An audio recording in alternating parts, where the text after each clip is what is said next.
शाबासकीचा एक उद्गार ठरतो सत्काराचा हार. आपणा सर्व तज्ञांना आणि प्रशिक्षणार्थींना सुजाता मुळवेचा सप्रेम नमस्कार. प्रशिक्षणाच्या पहिल्या दिवशी पहिला प्रश्न विचारला गेला, खरंच मूल्यवर्धन प्रशिक्षणाची गरज आहे का? आणि आपल्यापैकी किती जण उत्स्फूर्तपणे प्रशिक्षणासाठी हजर आहेत? आणि आज जाताना असं वाटतंय की खरंच ही गरज होती, आहे आणि भासणार आहे. भविष्यात देखील याची गरज तीव्रतेने आपल्याला भासणार आहे. या प्रशिक्षणाला यशस्वी करण्यासाठी, फलदायी करण्यासाठी आणि आपल्या पूर्ण मनामनामध्ये रुजवण्यासाठी अत्यंत प्रेरणादायी असे व्यक्तिमत्व असणारे मुश्रीफ शेख सर, बसवेश्वर येळदरे सर, आशा सोंदळे मॅडम, अमृता नागणे मॅडम या सर्वांनी खूप सुंदररित्या आपल्यापर्यंत त्यांचे विचार, मूल्य पोहोचवण्याचा प्रयत्न केलेला आहे. मला सांगा, सर्वात मोठा ग्रह कोणता? गुरु ग्रह, बरोबर. आणि हा पृथ्वीच्या 14 पट मोठा आहे आणि त्याच्या पुढे जी लागलेले म्हणजे गुरुजी. एवढं मोठं स्थान या विश्वामधलं गुरुजींना मिळालेलं आहे. आणि मग प्रत्येक गोष्टीची सुरुवात किंवा पायाभरणी ही पहिल्यांदा शिक्षण क्षेत्रापासून आणि गुरुजींपासून करणं हे क्रमप्राप्त आहे. म्हणून मूल्यवर्धन प्रशिक्षण सुद्धा आपल्याला देण्याची तेवढीच गरज आहे. कारण आपण पायाभरणी करतो, मातीच्या गोळ्याला आकार देण्याचं काम आपण करतो. आणि ज्या वेळेला ही माती 9वी 10वीला येते, कॉलेजला जाते, तेव्हा ती अर्धवट भाजलेली माती होते, त्याला आकार देणं फार कठीण जातं. आणि सुरुवातीला जर तो गोळा असेल तर मूल्यांच्या रुजवणुकीने सुंदर वटवृक्ष तयार व्हायला त्याला मदत होते. आणि त्यासाठी प्राथमिक मूल्यांची रुजवणूक पहिल्यांदा प्राथमिक शिक्षकामध्ये असणं गरजेचं आहे. सगळ्यात मोठा प्रश्न आहे विद्यार्थ्यांच्या वाढणाऱ्या आत्महत्या. वयोगट बघा, शेतकरी आत्महत्या करतात हे आतापर्यंत वाचनात आलेलं होतं, पाहतोय. कारण खरंच इलाज नसतो, सरकारी मदत पोहोचत नाही, समस्यांनी त्रासलेले असतात आणि कुठंच रस्ता दिसत नाही. त्यावेळेला माणसांशी असणारी नाळ तुटून जाते आणि मग तो एकाकी पडतो समाजामध्ये आणि त्याला रस्ता दिसतो. मग त्याला जीव त्याग करणं हाच शेवटचा मार्ग होतो. पण आमच्या विद्यार्थ्यांचं काय झालंय? कोटासारख्या ठिकाणी IIT मध्ये भरती होणारे विद्यार्थी कोणामुळे आत्महत्या करतात? शासकीय व्यवस्थेमुळे, प्रशासनामुळे असं बिलकुल म्हणता येणार नाही. त्याच्या आत्महत्या ह्या त्याच्या पालकांमुळे होतात. त्यांच्या पालकांच्या अवास्तव अपेक्षा. आपल्या मुलांना जर आपण पालक म्हणून ओळखू नाही शकलो, त्यांच्या क्षमता, त्यांच्या जाणीवा नेणीवा जर पालकांनाच नाही समजल्या, आपलं काम आहे शिकवणं, बरोबर? पुढं वाहत नेणं, प्रवाहासोबत त्यांना एवढं आपण करू शकतो. पण पालकांना समजलं पाहिजे रेस कुठं थांबवायची, रेस कुठं सुरू करायची आणि कोणत्या रेसमध्ये किती मीटर धावण्याच्या शर्यतीमध्ये आपल्याला आपल्या मुलांना उतरवायचं. आणि म्हणून सर्वात मोठी जबाबदारी शिक्षक म्हणून आपली आहे की पालकांच्या विचारांमध्ये परिवर्तन करण्याची गरज आपल्याला भासते. त्यानंतर दुसरा मुद्दा येतो घटस्फोटांचे वाढणारे प्रमाण. विभक्त कुटुंब पद्धती उदयास आलेली आहे. संस्कारांचा थोडासा अभाव जाणवत आहे. सासू सासरे ओझं वाटतात, आई वडील ओझं वाटतात आणि यातून मग परत एकमेकांचं ओझं होतं. आणि जास्तीत जास्त घटस्फोटांचं प्रमाण जर पाहिलं तर आर्थिकदृष्ट्या भक्कम कुटुंब जी आहेत त्याच्यामध्ये आपल्याला दिसून येतं. आणि त्यातून मग एक नवीनच संस्कृती उदयाला आलेली आहे. किशोर जाधव सरांचं पुस्तक वाचनात आल्यानंतर एक वाक्य त्याच्यामध्ये सापडलं, डिंक, DINK, डिंक प्रणाली. काय?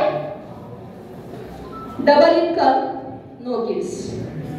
डिंक म्हणजे लिव्ह इन रिलेशनशिप मध्ये राहायचं तर आहे, ऐहिक भोगवादाचा एक प्राणी बनून राहायचं तर आहे, परंतु जबाबदाऱ्या नको आहेत नाता पालक म्हणून.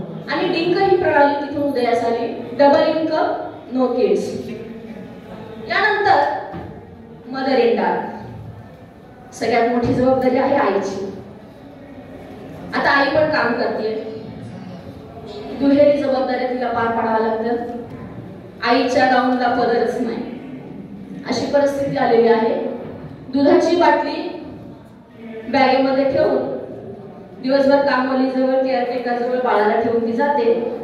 आज दुधाची बाटली तोंडात धरून वाढणारं बाळ उद्या कधी पुढची बाटली तोंडाला लावेल कळत नाही. हातातून वेळ निघून जाते आणि मग हातात काहीच उरत नाही. मग वाटतं आमचं काय चुकलं. मग आईनं महत्वाकांक्षी असणं चुकीचं आहे का? आईनं कमवण्यासाठी बाहेर पडणं चुकीचं आहे का? तिच्या शिक्षणाचा वापर करणं चुकीचं आहे का? पण हो, बॅलन्स करणं ही जबाबदारी दोघांची आहे. त्यामुळं ह्या सगळ्या नैतिक मूल्यांचा विचार करण्याची गरज आहे. आणि मला खरंच इथं संधी मिळाली बोलण्याची, व्यक्त होण्याची. आवर्जून मला सांगितलं मॅडम तुम्ही बोला, तर सर मी बोलते. निरोगी शरीर आहे, ठराविक वयापर्यंत निरोगी शरीर आपल्याकडे नक्कीच आहे. पण निरोगी मन आहे का, हे विचार करायची गरज. आणि निरोगी मन ठेवण्यासाठी, या मनाची मशागत होण्यासाठी या मूल्यवर्धन प्रशिक्षणाची आवश्यकता आहे. मूल्य शिक्षणाचा तास घेण्याची वेळ आपल्यावर आलेली आहे. त्यामुळं हे करणं आपल्याला क्रमप्राप्त आहे. काही काळानंतर किंवा ते दिवस दूर नाहीत की मानसोपचार कशा पद्धतीने करावे आणि त्या तज्ञ बनण्यासाठी प्रशिक्षण घेण्याची वेळ आपल्याकडे येईल. तो काळ फार दूर नाही की आपल्याला मानसिकदृष्ट्या मुलांना सक्षम कसं बनवायचं याची एक वेगळी तासिका घ्यावी लागेल. परिस्थिती फार गंभीर होत चाललेली आहे. आपण त्या परिस्थितीचे घटक आहोत. प्रवाहासोबत वाहनं जेवढं गरजेचं आहे तेवढंच प्रवाहाच्या विरोधात सुद्धा वाहायला शिकवणं ही सुद्धा आपली नैतिक जबाबदारी आहे असं मला वाटतं. अपघाताचं दृश्य आपण पाहतोय. आपण स्वतः असतो, बरेच जण आपल्यापैकी धडाडीचे असतात, धाडसी असतात. अपघात पाहिल्यानंतर थोडंसं मान वळून पाहतो, येतील पोलीस, आपण पुढे निघून जातो. पण आज जर आम्ही आमच्या विद्यार्थी दशेमधल्या विद्यार्थ्याला सांगितलं की बाबा हा टोल फ्री क्रमांक आहे, चाइल्ड हेल्पलाईन क्रमांक आहे 1098, त्याच्यावर कॉल करा, काय समस्या आहे सांगा, किंवा अपघाताचे काही क्षण आहेत तर मदतीसाठी 108 ला कॉल करा, ॲम्ब्युलन्सला बोलवा, पोलिसांना कळवा, 100 नंबरला डायल करा, हे जर आम्ही आमच्या विद्यार्थ्यांना सांगितलं तर ते नक्की करणार. आपण वेळ नाही, कारण आपल्याला खूप जाणीव असते, कोर्टाचा तगादा मागं लागेल, पोलिसांचा तगादा मागं लागेल आणि आपण वेळ काढूपणा तिथून करतो. संवेदनाहीन अशी ही पिढी बनत चाललेली आहे आणि या सिस्टीमचा आपणही भाग बनत चाललेलो आहे. आणि म्हणून व्हिडिओ शूटिंग करण्यापेक्षा एक फोन कॉल जर त्या ठिकाणाचं प्लेसमेंट लोकेशन दिलं तर त्या व्यक्तीचा जीव वाचू शकतो. एक असं सरांच्या पुस्तकातलं उदाहरण आहे, टायटॅनिक जहाज जेव्हा बुडत होतं. ऐकण्यासारखं उदाहरण आहे, थोडंसं 2 मिनिटं वेळ घेते. टायटॅनिक जहाज जेव्हा बुडत होतं, शेवटचा प्रयत्न जगण्यासाठीचा म्हणून त्याने एक प्रकाशाचा बाण हवेत सोडला. आणि प्रकाश पाहिल्यानंतर तिथून 9 किलोमीटर जवळ अंतरावर एक जहाज होतं. त्या जहाजाने ते पाहिलं की हे टायटॅनिक जहाज बुडत आहे, पण ते म्हणले ते जे होते ते समुद्री जीवांची तस्करी करणारं जहाज होतं. आम्ही ह्यांना वाचवायला जाऊ तर आम्ही ह्यांच्या फंदात अडकू आणि आमचं होतं ते सगळं संपून जाईल. आणि म्हणून ते तिथून दूर निघून गेले. दुसरं जहाज होतं 16 किलोमीटर अंतरावर. त्या जहाजातल्या लोकांनी पाहिलं रात्र खूप झालेली आहे, वादळ खूप सुटलेलं आहे, वाटेमध्ये खूप आईसबर्ग आहेत पाण्यामध्ये आणि आपलाही जीव जाईल, त्यापेक्षा आपण उद्या सकाळी जाऊ. त्यानंतर 65 किलोमीटर अंतरावर एक जहाज होतं. त्या जहाजातल्या लोकांनी विचार केला की मदतीसाठी हे प्रकाशाचे बाण सोडले जात आहेत आणि आपण तिथं गेलं पाहिजे मदतीसाठी.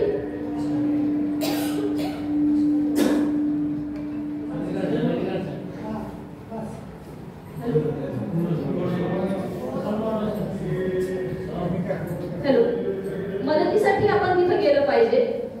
आणि ते जहाज तात्काळ मदतीसाठी निघून गेलं. त्या लोकांच्या जवळ पोहोचलं पण त्यांना थोडा उशीर झाला. 4 तासापूर्वी टायटॅनिक जहाज पाण्याखाली पूर्णपणे उडालं. अशा 3 परिस्थितीमध्ये माणसं आपल्याला जागोजागी भेटणार आहेत, भेटत आहेत. एक मदत करतील, एक निघून जातील, दुसऱ्याच्या घरी चोरी होते म्हणून पटकन आपले कडी दरवाजे पूर्ण पॅक करून बसतील. अशा पद्धतीची माणसं आपल्याला भेटतात. त्याचं काय तर होते बाबा मला संरक्षित राहायचंय.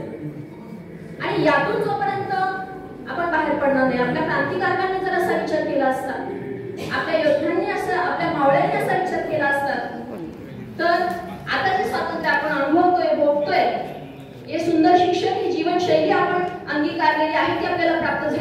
मिळाली नसती. म्हणून आपल्या जबाबदारीचं भान, आपल्या नैतिक कर्तव्याची जाण ही आपल्याला असलीच पाहिजे.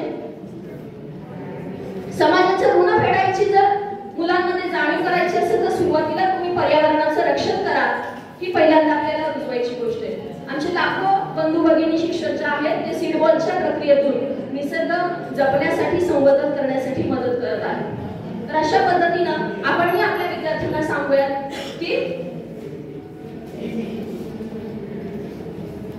अशा अनेक प्रकारचे लाखो सीडबॉल आपण विद्यार्थ्यांकडून तयार करून घेऊ शकतो. मी आणि आमचे शाळेतील सहशिक्षक आहेत मुश्रीफ शेख सर, आम्ही आमच्या शाळेमध्ये जागा कमी आहे, आम्ही 1000 झाडं लावायचा संकल्प केला होता. त्यापैकी आम्ही 300 झाडं आमच्या परिसरामध्ये लावलेली आहेत. त्यासाठी आम्ही स्थानिक लोकांची मदत घेतलेली आहे. आणि विशेष म्हणजे कार्यक्रमासाठी कोणी मोठे व्यक्ती, राजकारणी बोलवा असं अजिबात नाही. आमच्या विद्यार्थ्यांच्या हस्ते आणि आमच्या पालकांच्या हस्ते आम्ही वृक्षारोपण केलेलं आहे. आणि यासाठी तुम्ही म्हणाल निवड कशाची केली? हिंदू स्मशानभूमी, दलित स्मशानभूमी, कब्रस्तान आणि राजपूत लोकांची हिंदू स्मशानभूमी. आणि तिथं जागा होती आणि प्रत्येकाला आम्ही 50-50 अशा पद्धतीनं झाडे वाटप केलं. आणि आम्हाला खरंच पालकांचा तेवढाच उत्स्फूर्त सहभाग मिळाला. आणि आम्ही जे काही केलं समाजाचं आणि पर्यावरणाचं ऋण फेडायचं, त्यासाठी आम्ही प्रयत्न केला. जाता जाता एवढं सांगेन, यूज अँड थ्रो टेक्नॉलॉजीच्या माध्यमातून पुढे जाण्यापेक्षा जे आपण टूथपिक वापरतोय, आपण जे टिश्यू पेपर वापरतोय, याच्यावर थोडीशी मर्यादा आपल्याकडून आली तर निश्चितच पुढच्या पिढीला सुद्धा आपण तसा अनुकरणातून संदेश देऊ शकतो. आणि ज्या देशामध्ये चांगलं शिक्षण आणि चांगल्या शाळा आहेत तेथे तुरुंगाची संख्या कमी असते. आता तुम्ही युट्यूबच्या माध्यमातून, व्हिडिओच्या माध्यमातून पाहत असाल की जे काही संत आहेत ते सुद्धा सांगतात की ज्या देशामध्ये शिक्षकांचा अनादर केला जातो तो देश रसातळाला गेल्याशिवाय राहणार नाही.